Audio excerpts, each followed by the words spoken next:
One more Saturday market vlog. ఈరోజు మార్కెట్లో ఏమేమి కొన్నాను, ఎంత ఖర్చు చేశానో చూద్దాం రండి.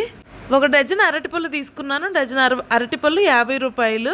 పావు కిలో పెసరపప్పు తీసుకున్నాను 35 రూపాయలు. అండ్ అలాగే 2 కట్టల కొత్తిమీర, 2 కట్టల పుదీనా తీసుకున్నాను, అవైతే 10 రూపీస్.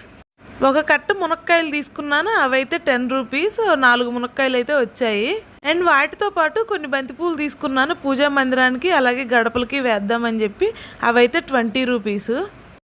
అండ్ అలాగే రేపు శ్రీరామనవమి కదా, పూజ కోసం కొన్ని చామంతి పూలు కూడా తీసుకున్నాను, అవైతే 10 రూపీస్. వాటితో పాటు కొన్ని మిల్ మేకర్ తీసుకున్నాను, క్వాంటిటీ తెలియదు కానీ ఒక ప్యాకెట్ వచ్చేసి 20 రూపీస్ అన్నారు, అవైతే 20 రూపీస్. ఒక హాఫ్ కిలో బీన్స్ తీసుకున్నాను. బీన్స్ అయితే హాఫ్ కిలో 30 రూపీస్. ఖచ్చితంగా వారానికి ఒకసారైనా బీన్స్ అయితే వండుతాను. వాటితో పాటు ఒక హాఫ్ కిలో దొండకాయలు కూడా తీసుకున్నాను. దొండకాయలు హాఫ్ కిలో 20 రూపీస్. అండ్ అలాగే ఒక కిలో టమోటాలు తీసుకున్నాను. టమోటాలు కిలో వచ్చేసి 20 రూపీస్. అండ్ అలాగే ఒక హాఫ్ కిలో దోసకాయలు తీసుకున్నాను. దోసకాయలు హాఫ్ కిలో కూడా 20 రూపాయలే. వాటితో పాటు ఒక కిలో క్యారెట్ కూడా తీసుకున్నాను. కిలో క్యారెట్ వచ్చేసి 30 రూపీస్, చాలా రీజనబుల్ కదా. అలాగే ఒక హాఫ్ కిలో బీట్రూట్ కూడా తీసుకున్నాను. బీట్రూట్ వచ్చేసి 15 రూపాయలు హాఫ్ కిలో. ఇప్పటిదాకా వీడియో చూశారు కదా, చెప్పినవన్నీ విన్నారు కదా. నేను ఈ వారం మార్కెట్లో ఎంత ఖర్చు పెట్టానో కామెంట్ చేయండి. నేనైతే వీడియో లాస్ట్లో చెప్తాను.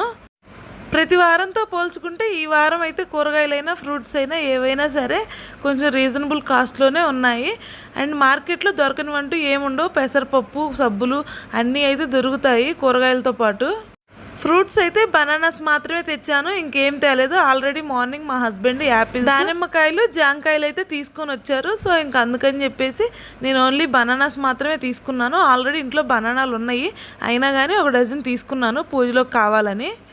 ఓన్లీ కూరగాయలే కాదు, ఫ్రూట్స్ అయినా పూలైనా ఈ వారం చాలా తక్కువ కాస్ట్ అయితే ఉన్నాయి.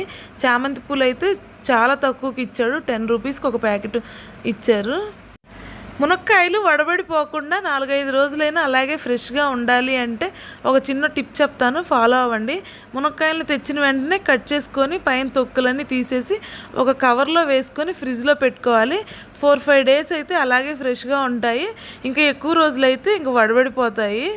ఈ వారం మార్కెట్లో 290 రూపాయలు అయితే ఖర్చు పెట్టాను.